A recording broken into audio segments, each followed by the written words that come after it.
ಬೆಂಗಳೂರಿನಲ್ಲಿ ಬೆಕ್ಕಿಗಾಗಿ 9 ಜನರ ಮೇಲೆ ಎಫ್ಐಆರ್ ದಾಖಲಾಗಿದೆ. ಬೆಕ್ಕನ್ನ ಕಿಡ್ನಾಪ್ ಮಾಡಿದ್ದಾರೆ ಅಂತ HCL ಠಾಣೆಗೆ ದೂರು ಹೋಗಿದೆ. ಈಗ ಬೆಕ್ಕನ್ನ ಸ್ಥಳಾಂತರ ಮಾಡಿದ್ದಕ್ಕೆ ದೂರು ಕೊಟ್ಟಿದ್ದಾರೆ.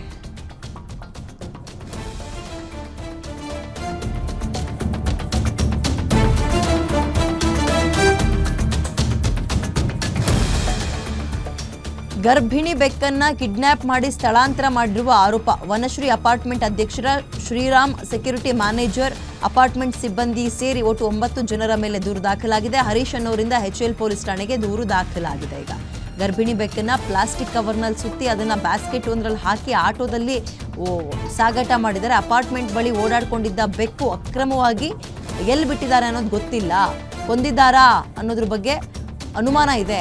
ಹಿಂಗಂತ 9 ಜನರ ವಿರುದ್ಧ ಪ್ರಾಣಿ ಪ್ರಿಯರು ಅಂತ ಕಾಣುತ್ತೀವ್ರು ಯಾರೋ ದೂರು ದಾಖಲು ಮಾಡಿದ್ದಾರೆ. ಬೆಕ್ಕು ಕಿಡ್ನ್ಯಾಪ್ ಅಂದ ತಕ್ಷಣ ಸ್ವಲ್ಪ ನಮಗೆ ಏನಪ್ಪ ಅಂತ ಅನ್ನಿಸ್ಬೋದು.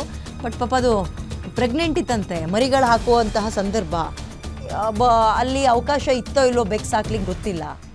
ಇವ್ರು ಸಾಕಿದ್ರೆ ಅದು ಕೂಡ ಅನುಮಾನ ಇದೆ. ಬಟ್ ಅದನ್ನು ಸಾಗಾಟ ಮಾಡಿರುವಂತಹ ರೀತಿ ಬಹಳ ಅಮಾನುಷಕರ, ಮನುಷ್ಯರು ವರ್ತಿಸುವಂಥದ್ದಲ್ಲ. ಉಸಿರುಗಟ್ಟೋ ರೀತಿಯಲ್ಲಿ ಅಲ್ಲಿ ನೋಡಿ, ಅಲ್ಲಿ ಕವರ್ನೆಲ್ಲ ತುಂಬಿ ಅದೇನ್ರಿ ಅಸಹ್ಯ. ಅಥವಾ ಯಾವುದಾದ್ರೂ ಜಿದ್ದಿಗೆ ಏನಾದರೂ ಮಾಡಿದಾರಾ ಗೊತ್ತಿಲ್ಲ. ಈಗ ಅದಕ್ಕಾಗಿ 9 ಜನರ ವಿರುದ್ಧ FIR ದಾಖಲಾಗಿದೆ.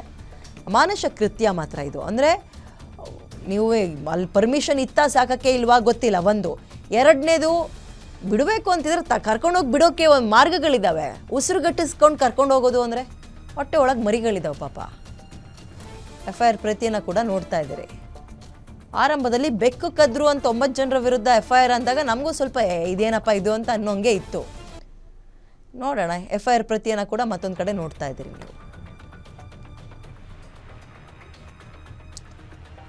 ಗರ್ಭಿಣಿ ಬೆಕ್ಕನ್ನ ಕಿಡ್ನ್ಯಾಪ್ ಮಾಡಿ ಸ್ಥಳಾಂತರ ಮಾಡಿದ್ದಾರೆ ಅನ್ನುವ ಆರೋಪ. ಎಲ್ಲಿ ಕರ್ಕೊಂಡೋಗ್ಬಿಟ್ಟಿದ್ದಾರೆ ಗೊತ್ತಿಲ್ಲ. ಯಾವುದೋ ರಸ್ತೆಗೆ ಬಿಟ್ಟು ಬಂದಿರ್ತಾರೆ, ಇನ್ನೆಲ್ಲಿಗೂ ಬಿಟ್ಟಿರಲ್ಲ. ಇಲ್ಲಿಂದ ಕರ್ಕೊಂಡೋಗಿ ಅಂದರೆ ಅದೇನಾದರೂ ಕಿರಿಕಿರಿ ಮಾಡ್ತಿತ್ತು ಅಂತನೋ, ಗಲೀಜು ಮಾಡ್ತಿತ್ತು ಅಂತನೋ, ಅಥವಾ ತುಂಬ ಒಂದೇ ಸಮ ಕೂಗ್ತಾ ಇತ್ತು ಅಂತನೋ, ಅಥವಾ ಆ ಅಪಾರ್ಟ್ಮೆಂಟಲ್ಲಿ ಯಾರೂ ಅದನ್ನು ಸಾಕಿರಲಿಲ್ವಾ ಗೊತ್ತಿಲ್ಲ. ಈ ಬೆನ್ನಲ್ಲೇ ಇದೀಗ ಪ್ರಾಣಿ ಪ್ರಿಯರೊಬ್ಬರು FIR ಮಾಡಿಸಿದ್ದಾರೆ 9 ಜನರ ವಿರುದ್ಧ. ಸದ್ಯ ಪೊಲೀಸರು FIR ಮಾಡಿದ್ರಲ್ಲ ಇಂಥ ವಿಚಾರಗಳನ್ನು, ಹೋಗ್ರಿ ಅಂತ ಕಳಿಸಿಲ್ವಲ್ಲ.